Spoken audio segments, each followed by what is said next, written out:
que a municipalização é um aspecto que merece tanta contestação da parte da FENPROF, que a FENPROF decidiu este ano abrir o ano escolar no dia 1 de setembro, precisamente à porta da Associação Nacional de Municípios, com uma iniciativa de contestação à municipalização, com a entrega de um documento na Associação Nacional de Municípios e com o pedido de uma reunião que, contudo, e isso também já está previsto com a própria Associação, neste momento interessa-nos mais que se realize depois do dia 26 de setembro que antes, porque a Comissão Diretiva, depois das eleições autárquicas, provavelmente terá alterações, certo, terá alterações, não é? Independentemente dos resultados, até porque alguns autarcas já vão sair, até porque esgotaram o prazo e outros entrarão, e interessa-nos mais que assim seja. Também divulgámos agora uma posição sobre a questão o problema da municipalização, associado também às eleições autárquicas que temos aí, mas é um aspecto que vem de longe. Por exemplo, eu lembro, no dia 2 de dezembro de 2014, eu disse bem, de 2014, a FENPROF lançou uma petição que foi a plenário da Assembleia da República no dia 21 de maio de 2015. Lembro que no dia 11 de novembro de 2020, à porta da Câmara, portanto, o ano passado, nem passou um ano, à porta da Câmara Municipal de Coimbra, onde está o Presidente de Câmara, que para além de ter aderido ao processo já é o Presidente da Associação Nacional de Municípios, onde também denunciámos em conferência de imprensa ali tudo o que era problemático neste processo e, no fundo, o que aqui se tem estado a dizer, e lançámos uma outra petição que também foi entregue na Assembleia da República e, portanto, não tem faltado da parte da FENPROF e dos seus sindicatos um trabalho que vai no sentido precisamente de poder ter sempre esta questão na primeira linha da discussão e sobretudo, as pessoas não se esquecerem do que pode significar, e já aqui foi dito pela Manuela e pelos nossos convidados e por quem interveio também, todos os problemas que estão associados à municipalização. No próprio dia 13 de fevereiro de 2020, tivemos um plenário em Lisboa com mais de 400 professores, precisamente também presencial ainda, no qual nós, portanto, ainda foi um pouco antes dos confinamentos, pronto, começaram depois em março, onde este foi também um aspecto central, e estou certo que os colegas que estão aqui a participar estarão lembrados, pois com certeza estariam lá, e portanto foram portanto momentos uns após os outros, e este é mais este debate, e precisamente porque vai haver eleições autárquicas. Aliás, nós temos pela frente um momento que é um momento de grande importância, porque os autarcas que forem eleitos no dia 26, a não serem alterados os prazos que a Lei 56 do ano passado, 2020, prevê, é este ano letivo, até ao dia 31 de março, que todos os municípios, queiram ou não, portanto, compulsivamente, seja qual for a maioria que ele tenha e a posição do município, vão entrar obrigatoriamente neste processo. E, portanto, estes autarcas têm um papel importante, em nossa opinião, até, em recusar, porque eu também lembro que os prazos para esta adesão compulsiva já foram vários. E isso não impediu que eles tivessem que ser sucessivamente adiados, também por movimentação dos próprios autarcas que não aceitaram essa responsabilidade. Podemos até dizer uns pelos melhores motivos e outros por motivos menos nobres. Já se falou aqui do Medina ou do Rui Moreira, que o Rui Moreira que afirmava que não está para entrar num processo em que ele seja apenas serviço de restauração, ele quer tudo, incluindo os professores, e, portanto, até para poderem ter ali margem de manobra, não é? E por isso é com eles, mas pronto, aqui o que interessará objetivamente no final disto tudo é que, independentemente dos motivos serem os melhores ou piores, que o processo não avance. E mais, há pouco falava-se da questão, da questão da importância da gestão democrática neste processo, mas eu até lembro que e não estou a defender essa forma ou esse formato de transferência de competências, que também é claro que era muito negativo, mas, por exemplo, lembro que na legislatura, não foi na anterior, na outra, portanto, em que havia o regime dos contratos interadministrativos, e que nós não achamos que o caminho seja esse, não é isso, mas havia uma coisa que era a seguinte: os municípios, para poderem entrar, tinham de ter a seu favor ou do seu lado os conselhos gerais das escolas que tinham que se pronunciar. E eu lembro, por exemplo, que mesmo com esta gestão e mesmo com estes do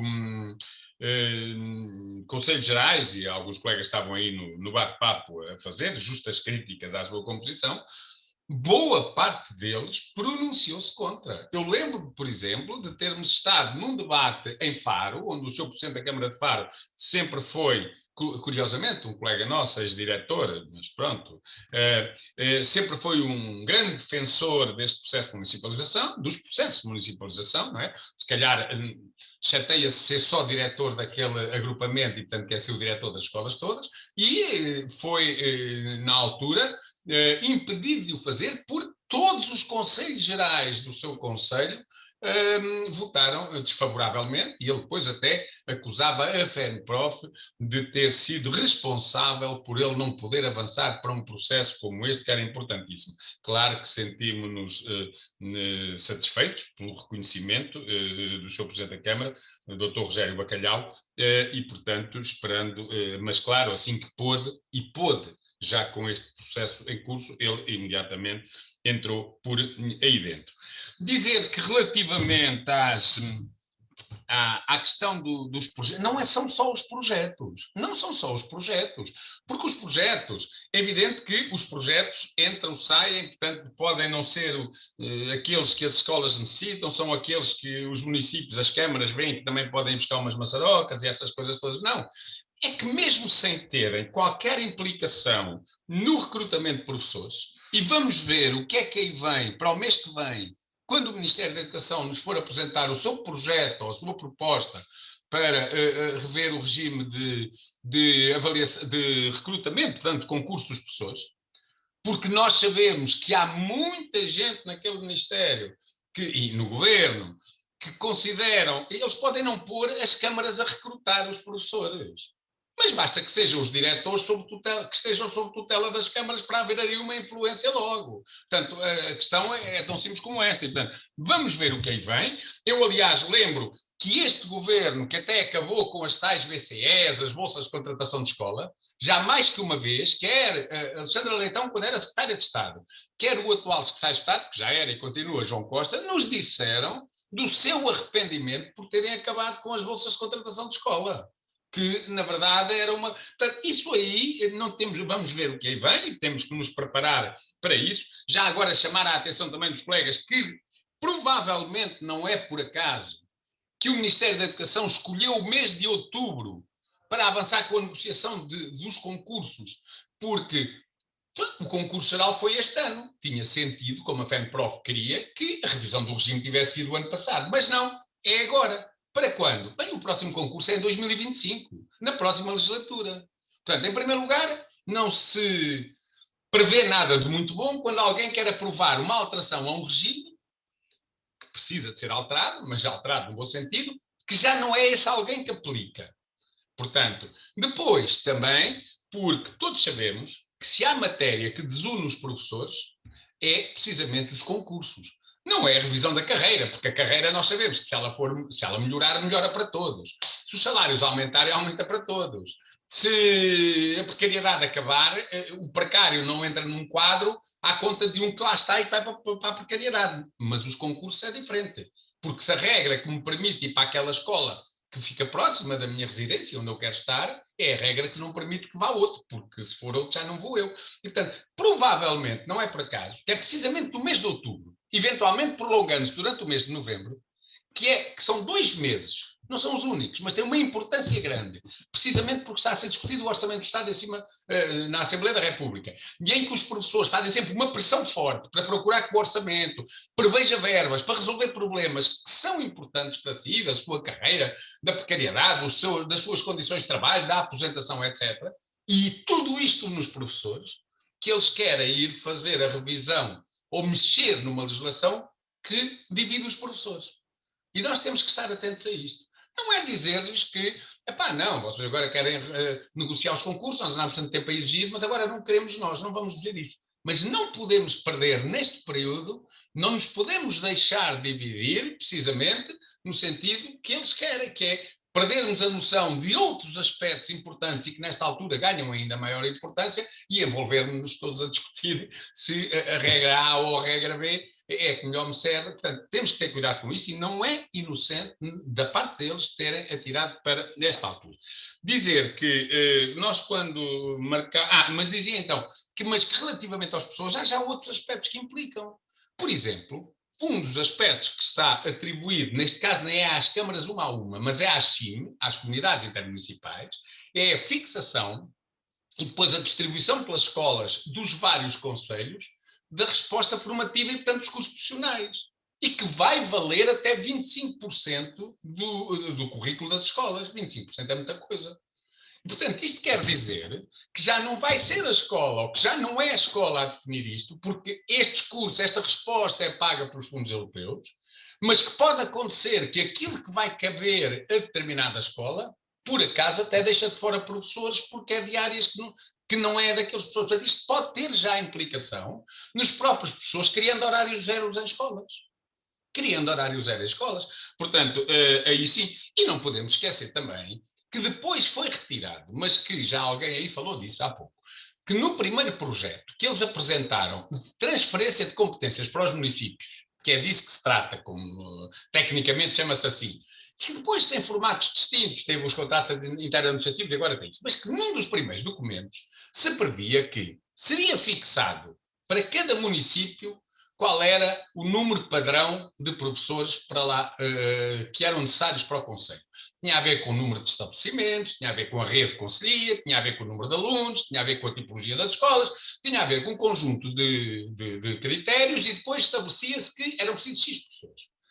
E todos aqueles que baixassem, que os municípios conseguissem baixar daí para baixo, portanto, conseguissem reduzir, o município recebia acho à volta de 4 mil euros, penso que eram 8 mil euros por professor, metade para o Ministério da Educação, metade para o município. Ou seja, num claro apelo a vejam lá como é que fazem a coisa, de fazerem uma gestão de professores, não só dentro do agrupamento, mas dentro do conselho, isso vai permitir reduzir pessoas e a gente paga-vos para isso. E a intenção era essa. E, portanto, a implicação nos professores está aí em cima da mesa, mesmo que eles não passem diretamente a contratação para as câmaras, mas isso, a prazo, se consolidar este processo, é evidente que está em cima da mesa, e, portanto, nós temos que estar muito atentos, mas não é só por isso, quer dizer, que não é um problema corporativo, nem é um problema do chamado envelope financeiro, que eles falam sempre muito. A Câmara depois não tem dinheiro. Não, é um problema de ingerência. Há dias alguém me dizia que num Conselho do Norte, que já entrou neste processo, a Câmara queria ter acesso aos resultados da avaliação dos professores do seu conselho. O que é que ele tem a ver com isso? Mas já queriam. E uma ingerência que, claro, entra nisso. Um diretor que era um feroz adversário deste processo, dizia-me há dias, olha Mário, afinal parece que não é assim tão mau, que o Presidente da Câmara até já me disse, eu não percebo nada disso e, portanto, ficas tu com a responsabilidade, sou eu Castanho, mas eu não transfiro, porque não posso transferir, mas és tu Castanho, eu delego em ti. Eu disse, pois, ele delega em ti, mas sabes o quê? Delega em ti, enquanto o que tu fizeres vá ao encontro do que ele quer que seja feito. Porque delegando em ti, quando deixar de ir ao encontro do que tu queres que seja feito, ele retira-te logo a delegação de competências. Porque ele quer que seja assim. Bem, de haver aspectos que, delegados ou não, são aquele é o caminho, portanto, e não há outro, e eles não podem dar a volta. Para concluir, dizer-vos, colegas, que é assim, eu acho que hoje ficou aqui claro que o problema dos partidos que aqui não estão não é um problema do número de deputados que eles têm. E para além das duas deputadas que já estavam, a Ana, também a Alexandra, o caso da Mariana ainda é pior, coitada, porque já hoje esteve aqui e está a meio de um conjunto de outras audiências. E agora o que não se percebe é que os partidos que têm dezenas de deputados não tenham um para aqui vir. Isso é que é estranhíssimo, mas não é estranho, de facto não é. Eu acho que é sintomático, portanto mostra bem que eles sabem onde é que estão a meter as escolas, onde é que estão a meter a educação, onde é que estão a meter a educação pública, quais são as consequências disso tudo e não querem dar a cara. e não querem dar a cara. É só isso, tão simples como tal. Mas pronto, mas não é isso que nos leva a não levar por diante estas iniciativas, porque aqueles que dão a cara e que assumem as posições que têm não podem ser penalizados, não podendo defendê-las, porque os outros estão indisponíveis para se exporem, porque provavelmente a Manuela dizia, pronto, e é verdade, não há mais pedidos de intervenção, mas eu estou convencido que se tivéssemos aqui os seus deputados do PS e do PSD, estaríamos aqui até à noite. A Mariana iria lá onde tem que ir e ainda voltava. Portanto, mas pronto, é assim. Dizer, porque é importante também que nós não temos nada contra o poder local democrático, pensamos que o poder local tem sido fundamental para o desenvolvimento deste país, tem feito coisas e dado respostas que o poder central não dá. Agora, e deve ser um parceiro importante também na educação, mas não da forma como o querem implicar, porque, na verdade, são aspectos, neste caso competências, que têm que, na maior parte dos casos, ou ser assumidas pelo Poder Central ou ser das escolas. Até porque a maior parte das competências que estão a dar às câmaras não as tiram ao Poder Central. Tiram-nas às escolas. Ao Poder Central deixam aquelas que são essenciais e que lhes interessam, como, por exemplo, definir o número de alunos por turma ou outro tipo de coisas. Dizer também que há dias tivemos uma reunião, há dias foi antes de ontem, com o Sindicato da Função Pública, com os psicólogos, com vários parceiros educativos, como se costuma dizer, e há pouco alguém dizia, penso que o Luís, que disse, bom, mas eles até colocaram, em alguns casos, as câmaras, e agora ainda por cima, com eleições à porta e a abertura do ano letivo tão em cima, claro, colocaram mais alguns assistentes operacionais, não é? Mas era o que nos diziam os nossos colegas, os nossos camaradas, neste caso, dos sindicatos da função pública. Com esta passagem para as câmaras municipais, e onde elas colocaram mais alguns assistentes operacionais, estamos a regressar ao pior que a precariedade teve já. Estamos a regressar aos recibos verdes, estamos a regressar aos SEI e estamos a regressar até ao recurso a empresas de trabalho temporário. Algumas dessas coisas, portanto, e é assim que eles estão a colocar lá as pessoas e a complementar.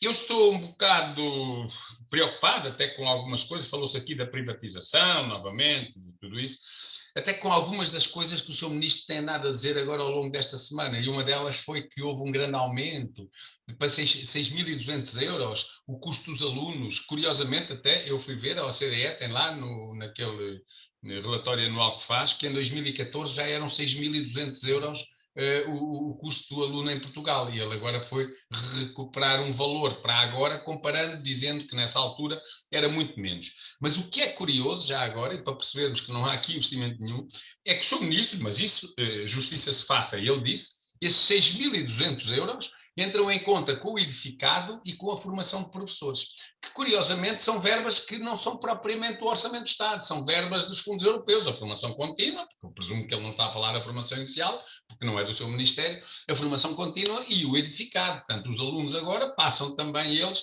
a ter às suas costas imputadas as contas dos edifícios novos que se fazem e das obras que são precisas fazer. Mas este era o discurso da Confederação Patronal. Quando os patrões dos colégios privados, aqueles amarelos, andaram a querer convencer que era mais barato o custo nos contratos de associação do que o Estado ter colégios, diziam precisamente isso.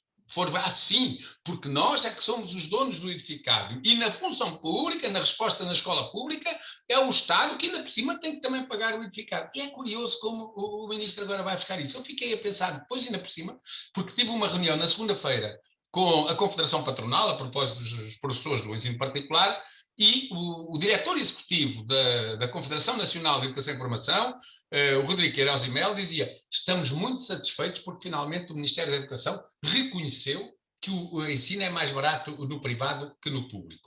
E curiosamente também, na sequência desta afirmação e na sequência dos números que o Ministro veio para aí trazer, o CDS-PP diz que vai apresentar, ou até já apresentou, uma proposta de voltar a retomar em força os contratos de associação. Vamos ver se não há aqui uma desresponsabilização agora do Estado em relação a isto, porque o que é que estes números também que surgem neste momento e que não há nenhum aumento, aliás, quero dizer-vos que eu andei a ver isso até para ter essa certeza, e Nós, neste momento, 2020, este ano ainda não acabou, não sabemos, em 2020, o valor do orçamento da educação no PIB foi de 3,9%. Em 2002, estava em 5,2%. E eu estive a ver que entre 1991, portanto, no século passado, até 2014, portanto, em 23 anos, nunca baixou dos 4%. Só baixou já com este ministro, e agora está nos 3,9%. E, nos 3,9%, entrando em linha de conta com os fundos europeus, que eles este ano puseram-nos no Orçamento de Estado e anteriormente não estavam lá. Portanto, o que tem havido é desinvestimento, e aquilo que eu acho que está aqui em cima da mesa é, de facto, já dissemos, né, a desresponsabilização do Estado Central em relação à escola pública, com a passagem de responsabilidades, nomeadamente ao nível do financiamento, para os municípios e, através destes, também para os fundos europeus.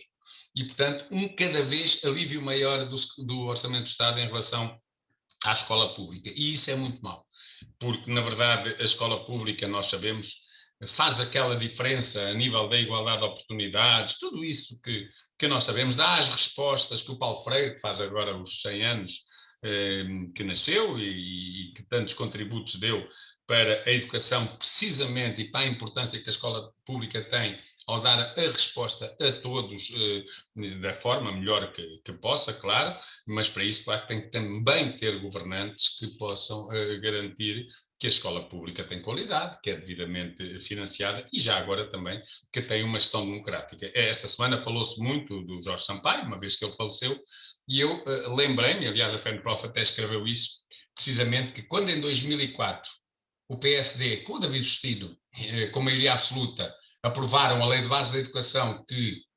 limpava, extinguia, revogava a Lei de Base do Sistema Educativo, o Jorge Sampaio, era então presidente, vetou essa lei do David Justino e do PSD, e a maioria absoluta, com 3 argumentos principais. O primeiro, porque uma lei de base do sistema educativo tem que ser uma lei de amplo consenso e não apenas uma lei de um partido e que não tem o consenso da comunidade. Isso continua a colocar-se. Segundo, porque punha em causa a escola pública precisamente ao introduzir esses conceitos ou a abrir para conceitos como esse tal da liberdade de escolha e esse tipo de coisas que a direita tanto gosta.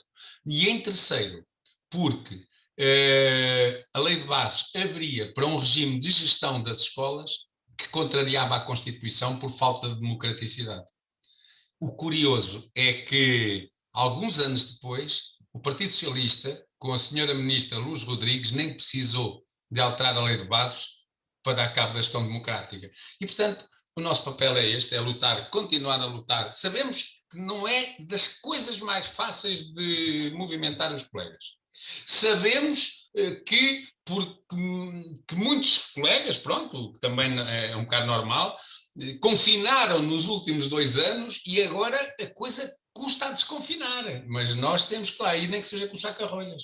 E é isso que nós vamos tentar fazer já para o dia 5 de outubro. O dia 5 de outubro é o Dia Mundial dos Professores e os professores têm que dizer que são profissionais, que continuam, não é só nas coisas que têm a ver com o salário, com a carreira, com a precariedade. É também no que tem a ver com a escola pública, é também no que tem a ver com a gestão democrática, é também no que tem a ver nesta contestação à municipalização, que as pessoas têm que estar presentes e, neste caso, estar presentes não apenas a teclar aí nos computadores e tal, lá nas redes sociais, mas estar presentes a dar a cara, como diz o outro, a dar o corpo ao manifesto, que é como quem diz, a ir para a rua manifestar-se por aquilo que é justo e por uma escola com mais qualidade. Aproveito para dizer que as senhoras deputadas e todos os que quiserem juntar-se a nós nesse dia serão bem-vindos, porque reforça sempre também a nossa ação. E da parte da FENPROF, claro, vamos para as escolas, mas este trabalho de mobilização dos colegas para o dia 5 de outubro é um trabalho de cada dirigente sindical, sem dúvida, de cada sindicato, sem dúvida, mas de cada professor que tiver a consciência de que é preciso ir à luta para resolver os problemas.